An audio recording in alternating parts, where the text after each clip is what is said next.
Fasl bul özü mazdarda. Faslun bima'na el-fasıl degan söz, isim fail manisinde.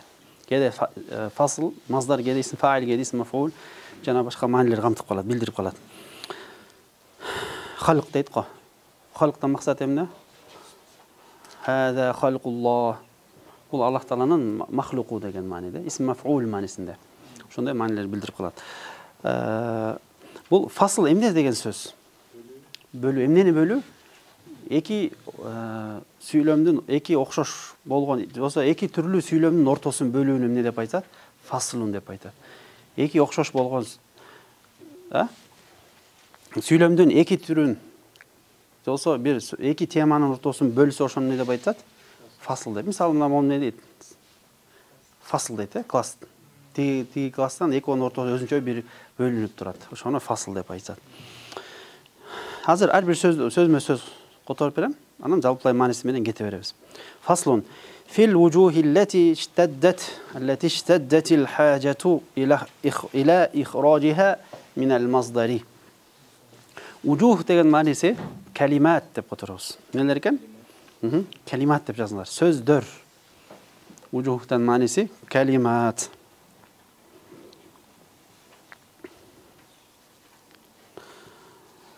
Qanday kalimalar? İşteddet degende iştedde.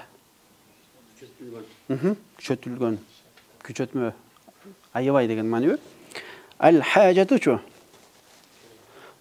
Muhtaç bolgon degen. Muhtaç bolgon ila ihrajiha. Çıgusuna muhtaç bolgon sözdür. Bolup kalat ошондо. Ila ihrajiha kayaktan çıgusuna? Mazdardan çıgusuna. Mazdardan çıgusuna, çıgısı üçün аябай muhtaç болгон сөздөр болуп калат. Бул деген эмне деген сөз? Мындай мани чыкпай кал. Мен айтайын деп атат деп. Эмнени айтайын деп. Ошону пример катары түшүндүрүп берели. Эми баарыбыз билген. Бул эмне деген сөз? Дорбун. Жолбосо дайым эле дорбун уруу, таяк жеде согушту. Насрун ел, жардам деген. Насрун. Китепте ушинтип дорып келе берет, аны айла жок айтасың да. Китепте мисал бергенде келе берет. Насрун. Могу эмне? Маздар. Маздар өзү сөздүн өзү эмне деген сөз? Садыр. Садыр деген сөздөн. Садыр эмне? Бир нерсенин көкүрөгү, башы деген сөз да. Садрул калам десе сүйлөмдүн башы болуп калат да. Бул жөн же болсо булак. Бул булак же уңгу деп которобуз. Булак, уңгу. Ушул насрун деген сөздөрдөн нелер чыгат? Маады чыгат. Не чыгат экен? Кандай болот маадысы? Насара. Эмне чыгат? Насрун деген сөздөн кайсы сөздөр чыгат? Мудари чыгат. Кандай? Эмне болот? Ян суру. Кайсыл чыгат маздардан? Ал-амр чыгат. Эмне мани? Унсур, машалла. Андан кийин нахи чыгат, туурабы? Не деген сөз? Жардам берсе, жардам бербө. Бербе деген сөз. Эмне болуп калат? Ла тан сур. Жардам бербе. Андан кийин исмул фаил. Туурабы? Al-fa'il деп коелу, кыскартып. Кандай болуп калат? Насирун. Андан кийин маф'ул. Не? Мансурун. Мансурун. Ушул мази, мудари, амр, нахи, фаил, маф'улдардын пайда болушуна, чыгуусуна булар эмнеге муктаж? Маздарга муктаж. Демек, ушунун баардыгы каяктан чыгат? Маздардан чыгат. Китеп бүт сөздөр ушул уңгудан чыккан эң биринчи эмнеден баштады? Маздардан баштады. Логично. Акылга төп келет. Сразу дароо эле анчам жоңдоп турула кыргызча сүйлөнгөнгө аракет кылдым. Орусча деле билбеймиз. Орусчам деле 10 мүнөттө түгөнүп калат. Кошулуп көнүп калгансыңдар. Мади, мудари, amr, nahyu, tahyi болуп калды. Fa'il, maf'ul. Ушулардын чыгуусу үчүн неге муктаж? Маздарга муктаж. Неге муктаж болуп калды? Демек, маздарга муктаж болуп калат. Ал эми бул көз караш басрилердин көз карашы. Басрилердин көз карашы. Кичине бир аз тереңдейбиз. Буюрса, наху илиминде же сарф илиминде эки школа бар. Эки мазхаб бар, эки жол, эки мектеп бар. Кайсылар? Басрилер менен? Басриюн, басрилер, анан ал-куфиюндар, куфилер. Бул алто чыгуш кимди каяктан чыгат экен? Маздардан чыгат деп эсептешет экен. Куфилер ушулар каяктан чыгат? Фейлден чыгат. Фейл мазиден чыгышат. Фейл мунун бардыгы фейл мазиден чыгат деп эсептешет. Түшүнүктүбү? Эки мектеп бар. Куфилер менен маздарлар. Мунун эмне иллаттарына, себептерине кирбейбиз, пока ушул жетиштүү. Азыр көп маселебиз бар биздин. Билиш кажет деле жок. Пока ушул деңгээлибизде. Эми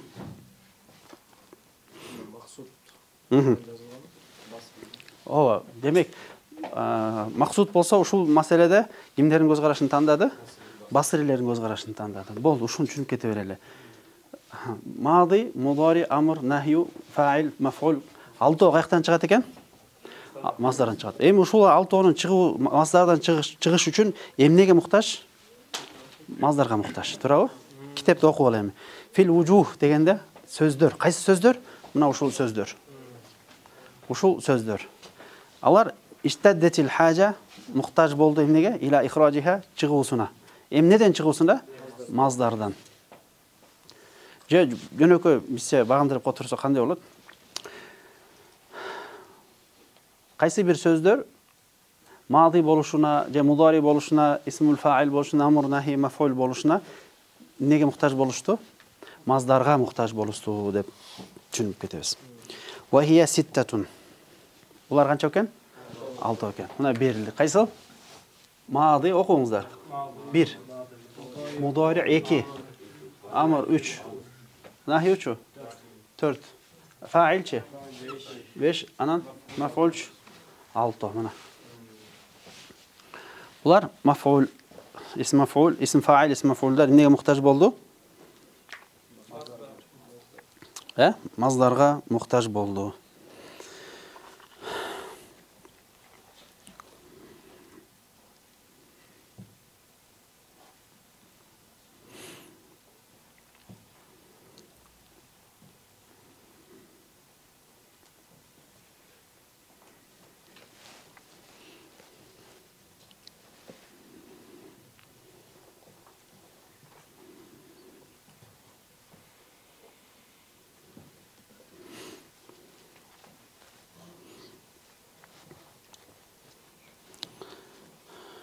Бүгүн басрилердин көз карашын тандаган үчүн басрилердин далилин айтып коелубу? Басрилер эмне дешет? Эмне үчүн ушулар басрил маздардан чыгат деди ушул алтоо?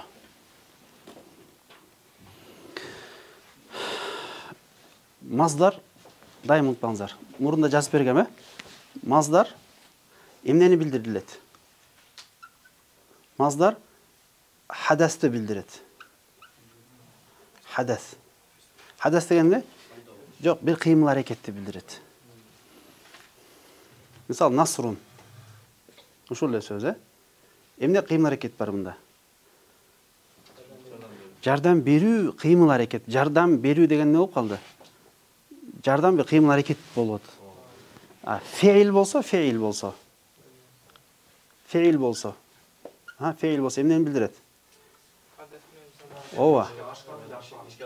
Кыймыл аракетти билдирет, дагы заманды билдирет. Мурун айтып калдым, эсиңердеби? Эсиңерде болсун, түйүп алгыла. Феил дегенде, феил келдиби? Феил. Этиш дейбизби? Этиш дегенде, этиш десек туура болот да. Анда хадас бар, кыймыл аракет бар, анан убакыт бар. Мисалы, катаба деген сөздү алып туруп, экөөнү катаба деген сөз жазалы, же насара деген сөздү алып жазалы, Ушул насара менен кетип атабыз. Насара жардам берди. Насара. Жардам берүү кыймыл аракет барбы? Хадас бар. Дагы бар. Вакыт болсо эми фейл өткөн чак мади, мудари, амр болуп кете берет. Демек фейл келгенде не болот? Эки ичинде мааниси болот. Сөзсүз унутпаңыздар. Кыймыл аракет бар, дагы вакыт бар экен. Вакыт болсо үчкө бөлүнөт. Мади, өткөн чак, мудари, учур чак, анан келер чак болуп. Эми суроо ушул жерден басрилер эмне дейт? Маздардын түшүнүгү бирөө эле дейт. Маздар дегенде эмнени гана түшүнөт? Хадас. Бул бирөө, туурабы? Вахид бирөөбү? Бул бирөө дейт. Бирөө. Вахид. Фейл болсочу? Эко. Экодон турат. Нерселер эмнеден башталат? Бирөө, экодон, вахид, эконун мутааддид болуп калды. Бул болсо мутааддид да уже, бир канча. Биринчи вахид, бирөө жалгызы, бир канчадан дайым биринчи келет. Ошол себептен маздар эмне болуп калды? Маздардан алынды дейт. Булар биринчи турат деген далилин айтышат. Болду, биз эмеге кирбейбиз терең. Эми мази дегенде бир аз фейл мазиге келет, бирок кыскача токтолуп коелу. Мази деген сөз эмне? Эмнени билдирет? Насара жолса захаба деген сөз айтайын. Захаба, кетти дегенде. Кетти дедимби? Бияка жазып берейинби? Кетти. Захаба. Кетти. Мен эмнени айтып атам? Кетти деш үчүн, кетти деген сөздү айтыш үчүн эмне болуш керек? Мен кетти деп айтуудан алдын ошол кыймыл аракет ишке ашкан болуш керек. Качан? Мен сүйлөөдөн алдын болуш керек. Туурабы? Турсаңыз? Кома. Тургандан кийин анан турдуп бүттү. Уже 1 секунд, 2 секунд болсо дагы өткөн чак болуп калды. Мен сүйлөөрдөн алдын 1 секунд, 2 секунд айырмасы жок. Өткөн чак болуп калат. Не болду? Каада. Каада. Каада менен жаласа эмне? Каада турган адамга туруп турганан отурганда каада дейт. Жатып алып турганан жаткан жеринен отурганга эмне деп айтат? Жаласа деп айтат. Колдонгондо окот дейт да. Жолсо окот дейт. Окот. Жанагындай аммиче. Окот. Урдун. Окот. Мудари'че, мудари'. Yazhabu. Bunu öçüreyne düşündük oldu. Fiil degende hadasda düşünöz, zaman düşünöz. Mazlar degende hadasda düşünöz. Büttü. Yazhabu. Ne degen söz? Yazhab fiil mudari'. Bul kıyım hareket uşur çakta bolup жаткандыгын же келер чакта боло турган нерсеге билдирет. Учур чакты же келер чакта, истик келер чакта боло тургандыгын билдирет. Туурабы? Мисалы, яктубу десем, жазып жатат десем. Мен айтып атканда дагы жазып жаткан болот, мен айтып бүткөндөн кийин дагы жазып жаткан болот.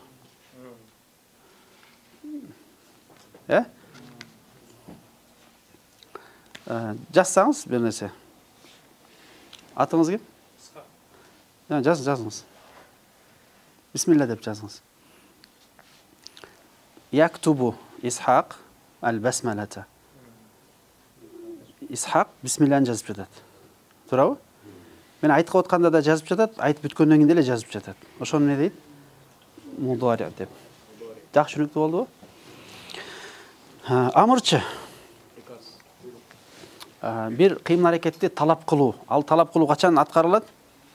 Келер чакта. Мисалы, жаз дедим, уктуп дедим. Мен айткандан кийин анан эмне болду? Жазып баштады. Ошол амыр деп айтат. Нахич ла тактуб. Кыймыл аракетти эмне кылдым? Токтотуп атам, жазба деп, Исм фаил болсочу? Исм фаил, аткаруучу деп. Кандай болуп калат? Кыймыл аракеттин фаил деген эмне бар? ismi fa'il emne var içinde qarasаңыздар? Emne var içinde yani jana fe'il var. Yok, ismi fa'il degende hades var içinde. Misалы zahibun деген söz айтайын. Мына келдик, а? Zahibun. Zahibun. Мында эмне бар? Эмнени билдирип атат бул? Bir кыймыл аракетти билдирип атат. Кыймыл аракет кайсы кыймыл аракет? Хадас кетүү деген кыймыл аракетти билдирип атат. Ошол эле учурда затка да билдирип атат. Кетүүчү кетип жаткан адам же бир зат. Туурабы? Кыймыл аракетти дагы, кыймыл хадасты да бар, монун ичинде эмне мааниси бар дагы? Эмнеге билдирип атат? Хадас бар, анан зат бар. Заман жок. Ооба. Жазуучу деген эмне? Жазуучу, катибун деген эмнени билдирет? Замандын тиешеси жок. Же барбы? Карасаңыздар, мында эмне бар экен? Мында исм фаилде. Хадас бар, зат бар да. Зат эмне? Мисалы, захиб кетүүчү. Катибун болсочу, жазуучу. Минтип койсок, катибун. Хадас бар, жазуу деген хадас кыймыл аракет бар, анан зат. Ошол жазуучу адам өзүнүн затын билдирип атат. Демек, бул эмне дейт экен? Бул зат дегенден максат эмне? Зат дегенде ушул заттан хадас пайда болуп атат да. Ал хадас кайсыл? Захиб кетүү деген. Ал заттан не пайда болот? Кыймыл аракет, хадас пайда болот. Бул терминдер ушул сарфтын терминдери, түшүндүрмөлөрү. Биз жана которгондо аткаруучу деп которуп койбойбуз. Эмне аткаруу түшүнүксүз да? Файл эмне экенин түшүндүкпү? Дагы бир аз тереңирээк. Сонун да? Же сонун эмеспи? Хадас анан зат билдирет. Хадас кимден чыгып атат? Заттан чыгып атат. Катиб деген жазуучу деген ошол кетаба жазуучу кимден чыгып атат? Мисалы, Исхак, Исхак көп болуп калат. Узун сөз Зайд деп коелу. Эң кыска үч сөз. Зайдун катибун болду. Бул затты билдирет, дагы бир кыймыл аракетти билдирет. Исм маф'улч.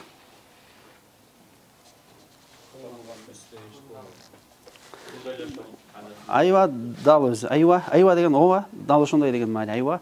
Өткөндө сурайт, айва эле дей берет экенсиң эмне деп көнүп калсын да жанагындай. Короче деп сүйлөйт, орусча кошупчу. Ошол сыяктуу кээде орусча сөздөрдү терминде кошуп сүйлөй бересиң, ошондой айва деп сыртта жүрөсүң, кээде ушинтип калат. Кээде терминди сүйлөп каласың. Айва деген сөз аз билбей эле сүйлөп алдым. Ооба, дал ошондой деген маани да. Эмне дейсиң? Айва деп мындай. Excuse me дейби. Бул эмнени билет? Бул дагы хадас туп-туура затты билдирет. Бирок бул наоборот.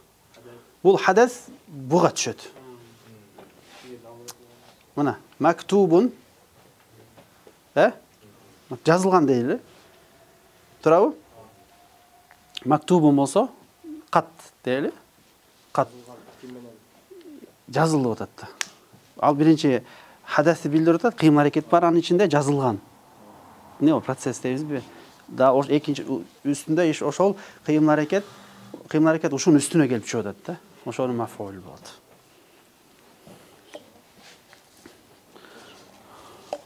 Алтоосу тартып алыңыздар. Тартып алыңыздар. Баш айланбай элеби? Сонунбу? Жаңы тема бирок дагы бир аз башкачараак, Кичине бир аз башкачараак. Эми маздардан чыккан бир эле алтоо эле эмес негизинде. Мындан тышкары дагы сөздөр бар. Мындан тышкары сөздөр. Бул матын болгондон баягы кыскартып кете берет көбүнчө. Мындан чыккан сөздөр кайсылар бар дагы? Жок. Исму заман, исмул макан, исмул алат бар. Исму заман кайсылар келет? Мен кошуп жазып койдум. Могу куфилерин басып эле өчүрөйүн,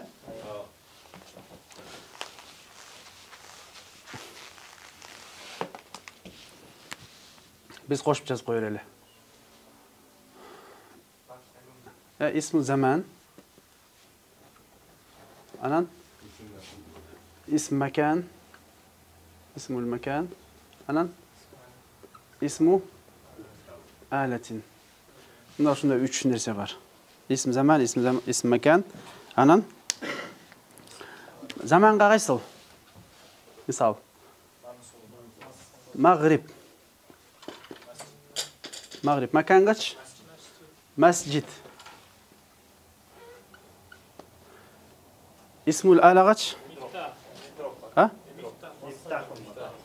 Же митрака. Кайсы сөздөн алынат? Тарака, урду, ятрук уруп жатат. Анан балканы эмне дейт? Балканы. Митрака дейт. Миф'ал вазн, Митрака. Митрака. Исму заман деген эмне? Исму заман деген эмне? Бир убакытты билдирет, ал убакытта кыймыл аракет болгон же тескерисинен кыймыл аракет болгон убакытты билдирет. Кыймыл аракет болгон убакытты билдирет. Магриб деген эмне болду? Күндүн кирүү кыймыл аракет болду. Ошол кайсы убакытта? Ошол убакытта магриб. Маканч? Ооба, кыймыл аракет болгон жер. Масжид деген эмне кыймыл аракет бар масжидте? Сажда кылуу кыймыл аракет бар. Андан кийин исмул алачы? Кыймыл аракет ошол себебинен болот. Исмул ала болсо эмне болот? Бир кыймыл аракет ошол бир себебинен, бир нерсенин себебинен болгон кыймыл аракет. Эмнен себебинен болду? Мисалы, митракасы тактактагы үн чыкса, ал эмнен себебинен? Митраканын себебинен, же балканын себебинен. Ушундай дагы эмнелери бар?